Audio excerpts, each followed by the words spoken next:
Okay, so when did that particular state of mind come into your embodiment? I would say, like. Okay, so when I went back the second time, I ended up going to Stateville. So Stateville is like a maximum security prison. Okay.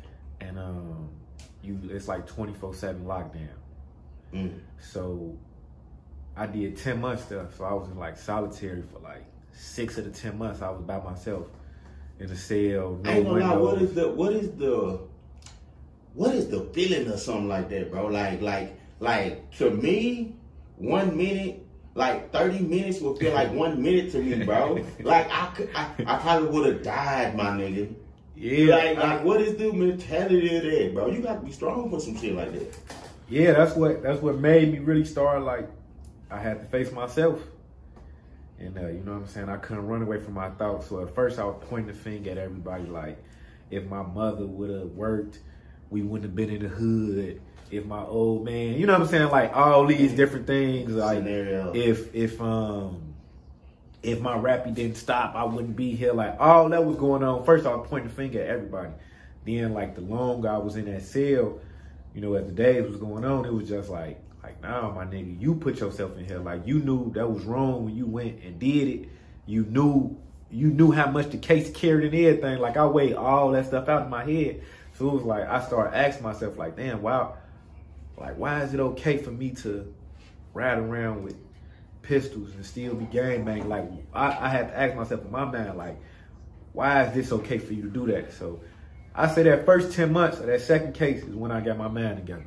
That solitary, that 24/7 lockdown, that, like, I went crazy in that cell a couple of times. You know what I'm saying? I ain't gonna lie, I was just gonna ask you that, like, let's say if that would have been like a 2-man cell, do you think you would have been getting into it with the person that's in this? Because a lot of people, well, I see that shit on TV a lot. Like, a lot of people in that same situation, they blaming everybody else, but they can't physically touch that person. Right. But it's a nigga right here, you feel me? Yeah. So I had cellmates throughout that time. You know what I'm saying? Different cellmates.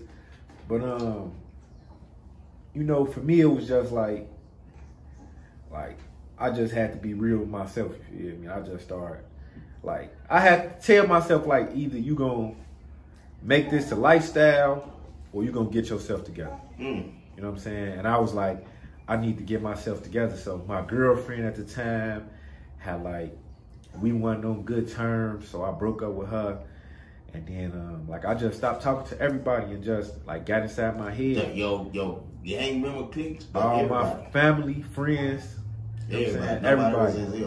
Yeah, I just cut everybody off because I just had to really get myself together. So I started, you know, like, I didn't know what I was doing in that cell. Like, I didn't know, like, you was evolving. Right. So I was fasting. I was meditating. I didn't know that. I was just like, I ain't want this food. I ain't eating shit. I'm just drinking water. You feel me? Not knowing that really you was fasting. Fasting, purifying my body. Yeah. I was meditating. So I was just like, I had so much time. You in the cell 24 hours.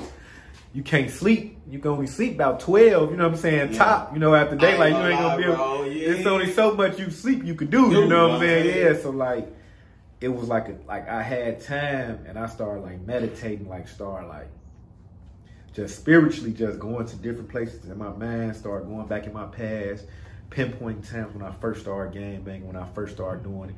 And, like, when I really got to the root of it, it was like I just really wanted acceptance. You feel me? I wanted love. I wanted acceptance. When you start thinking about why you was doing right, you know what I'm saying? Like, why? You know, why I started gangbanging? You know what I'm saying? I think that's the root of everything. Yeah. I think that's the big. Those 3 letters is the big root of everything. Yeah. In the spectrum, like you know what I'm saying? Like, when you boil down, even when it comes to murder or shit like that, like, it's always why.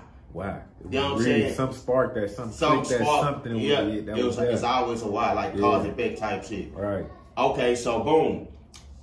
You do your bid. You did 4 this time. The second time, right? Second time I did 2. Second time you did 2. That's right. So boom, you get out.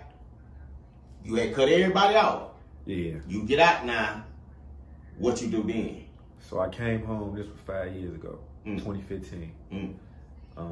I started my first business, a t-shirt business. Okay. Same thing you got going with the screen print and all that. And then I got a job at McDonald's. I started as a cashier.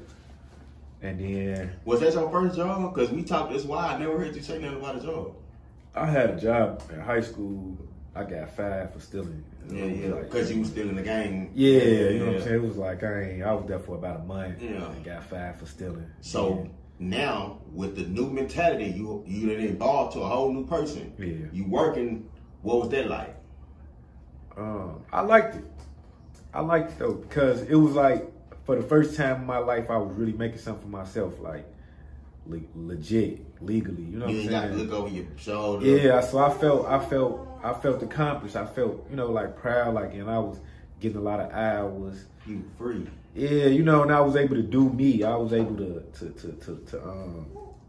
get the stuff that I wanted, do the things that I wanted. So that was my mentality when I came home. I'm like, let me just find a job so I could put some money in my pocket. Like, I don't need no thousands. I don't need no, all this. I don't need to be able to keep up with the Joneses, with the design. I just need to keep a consistent dollar in my pocket, so that way it's like that's legal. Legal, and I could do what I need to do. Like, I could take care of my needs. You know what I'm saying? Basically raw needs. Yeah, and like no shit, man. And that was, I ain't gonna lie. I think a lot of people should think like that. They wouldn't.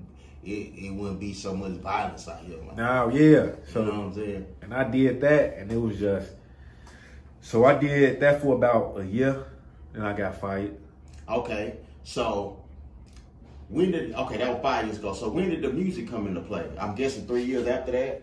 The music came to play last year. October 4th, 2019 is when I put my first song out. Okay, at that time, had you already moved to Houston? Yeah, I was in Houston. Okay, so let me back up a little bit before you went to Houston. What was the actual spark that said, you know what, I need to go to Houston? I just need to move, period. And what decided you to say, let me come to Houston? So what happened was, I had been out for maybe a year and some change, like almost a year and a half, you could say, just for time. It was for a year and a half I was out. So my clothing line was doing good. I had a clothing line called Flat Money. Okay. And in Chicago, so it was doing good. I was eating off the clothing line. I had worked my way up to management. I was the assistant general manager at McDonald's. All that happened within 6-7 months of me being home. So the people close to me started telling me I should start telling my story. Man, you should open up and tell your story more.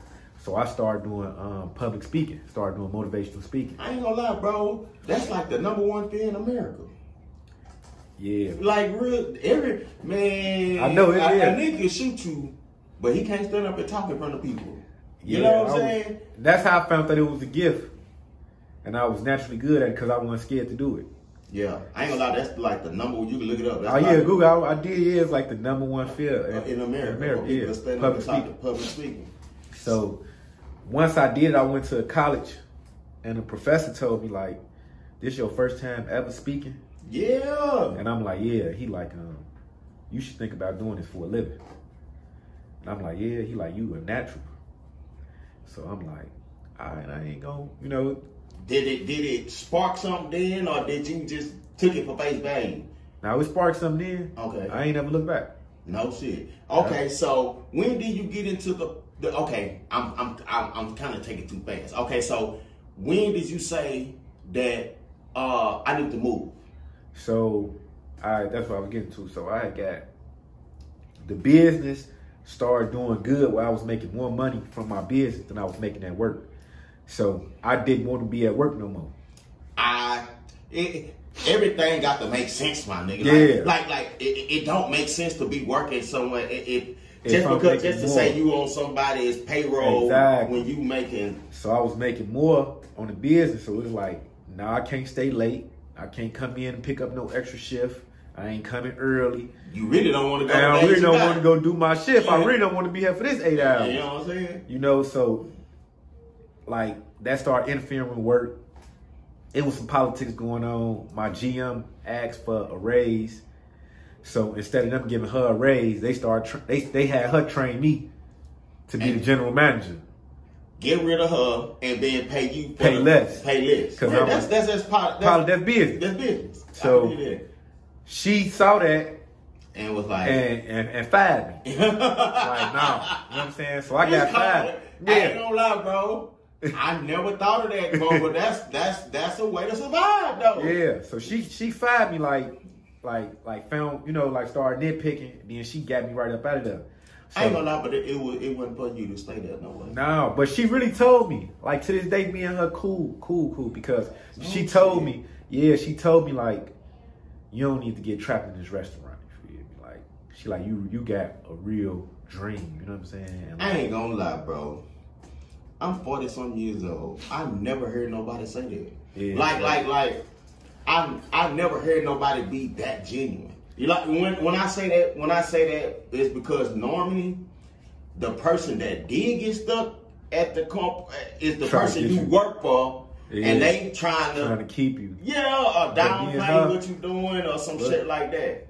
Me and her so cool. She gave me I was still on house arrest when I got that job. So I did an interview with her. She didn't want to get my interview. Okay. And I told her, I'm like, she asked me about my work history, and I'm like, I don't got none. So she like, okay, what you been doing for the last, you know, like I'm 25, 24. She's like, what you been doing since you got out of high school?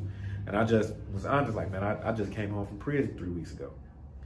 So she like, I kind of saw the interview was over with. Then she looked like, nah, I ain't really. But I told her, I'm like, look, I changed my life, and somebody got to give me a chance to show it. You know, and I'm like, if you give me a chance, I promise you won't regret it. And I'm like, I'm gonna be on probation. I'm like, so if I show up late, if I don't come, if I steal, if I do anything, you can fire me anyway. So just give me a chance. I'm like, I won't be late, I won't miss no days, and I'm gonna come be the best worker in here. And she was like, you still gang banging? And I'm like, no. She asked you that? Yeah, straight up. Like that go to show you the level of gang banging in Chicago. They don't ask you shit like that. They don't, bro. I never heard that in an interview, bro. But this after I had kind of disclosed like prison and all that, you know. Okay, so it wasn't just like a regular question in the interview, like, okay, so are you a gang banger? Like, no, it wasn't like that. It was. I had opened up to her and kind of told her like why I was in prison. You know, like I was like, so this is what I did. I stopped. I was like, look. Could I just talk to you, grown man to grown woman, you feel me? Interview aside. And I just told her who I was and what I wanted to do. And she gave me the opportunity. And she said, if you late, if I get one complaint, if you don't show up, you fired instantly. No questions, no second chances, none of that. Yeah. So she saw me do that and saw me save my first 2 checks to go get the machine that I needed for my clothing line.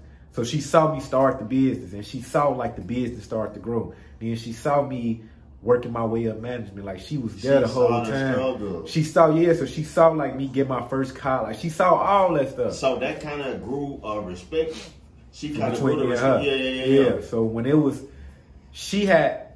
after she fired me and all that, she told me that she had always wanted to start a restaurant with her husband, and she never did it because of work. So she was like, the fact that you didn't let work stop you from still chasing your dreams. She like, you need to be, don't get stuck here. Yeah, like, don't get stuck here. This ain't for you. You know, she like, you got so much more. You too smart to still be here. So she fired me. And then that happened like November 6th. And literally like November 7th, the next day, one of the ops called me on Facebook and was like, man, you still with the shit? And I'm like, don't be calling me, you know, like there's some beef shit. Yeah, like I'm like, don't be calling me. He like, nah, bro, I ain't even on that. He like, we caught you slipping last night, but I told them don't shoot you because you ain't on that no more. So I'm like, he like, yeah, you know where you was at on 6. He told me exactly where I was at, and I'm like, and he was right. Yeah, I'm like, damn, I ain't see them, I ain't do none of that. So now, at that time, this is during the period that you done transitioned. I didn't transform my life. Yeah, I'm a businessman. I'm speaking at schools, you know, back to school drives and all that. That was a real nigga. Right? So I'm like, I'm damn, bro. And he like, you don't even know how I know. He like, I've been watching you since you came home. When I started my business, I was just going to everybody inbox DM trying to sell my shirts to them. Like, man, I'm a black. So you didn't know you DM'd the op. I DM'd his baby mama. Oh. So she showed him, like, with the shirt, like she wanted to buy him a shirt. Like, this dude inboxed me, he got these shirts, you like this? So he looked like, nigga, that's Rollo. I had went to my real name, so I wasn't using my street name no more. So I was just using my real name, Ronald C.Lee Jr. as I go by now. Okay. So he went to my page and started looking. Background homework. Yeah, and like he said, he just started following. Like he was like, I appreciate what you were doing. And then another thing, one of the ops, I was in a joint with him. And like when you in a joint, it ain't ops no more. No, because now it's everybody from across the state that's here. So it's like, I know you. I've been knowing you since we was 10 years old. It's more of a race thing, you would say? It's race, it's cities. Mm. You know what I'm saying? All that. So cities against cities. Race, you got the Aryan, the white boys, you got the good old boys, you got the Mexican gangs, the Latinos. So this wasn't him in particular per se, but it was one of his. It was one of his homies. Yeah, okay, I bet that. So when his homie came home, when B Killer came home, he had told them like, "Hey, Rollo ain't on that no more." He was good. Like we was eating together in the joint and everything. Now like we got homies that they got killed, but in there it was just like it was man to man, and we was able to talk. And we just like put our difference, like we in here, we cool, like, and it was just like, I hope you don't get caught outside. You know, one of those, like I can't stop the war. Mm-hmm. You know what I'm saying? Like I can't stop somebody from getting down on you per se. You but I ain't got no issue with you. Right, you know what I'm saying? I'ma stay out the way. He had to stay out the way. So all that had happened, all that came into play. So when he called me and told me, he told me then like, man, bro, I respect what you're doing. I love what you're doing. Everybody ain't gonna be like me. So he like, you need to stay awake. Like you ain't even supposed to be in the hood no more. You ain't supposed to be around here no more. So I got fired November 6th. November 7th, he told me that. I was in Houston December 9th. The next month I was down here. Just from out that combo. Yeah, it was like I had saw in like it was time for me. I'm like, man. That was your my wake up call, like, damn, I changed my life. I'm doing something different and I still could get killed. You know what I'm saying? Like if he gave me a pass, he was like, nah, he good. So if he went in the car, you know, tell him what would have happened. What would have happened? So from that point I was just like, I ain't got nothing holding me back. This before my wife, this before the kids, before all that. So I was just like, and it's time for me to go. And my big brother, he was raised in Houston. He was born in Chicago, but he was raised in Houston. So me and him ain't grow up with each other. I had called him. He had been telling me for years to come down here. I ain't never, you know, I'm like, I ain't going to no Houston, you know, like. So I had called him and was like, man, I got fired, bro. I'm trying to just come start. You know, like, he was like, what's your plan? I'm like, man, I want to build my business. So he like, all right, he was cool with it.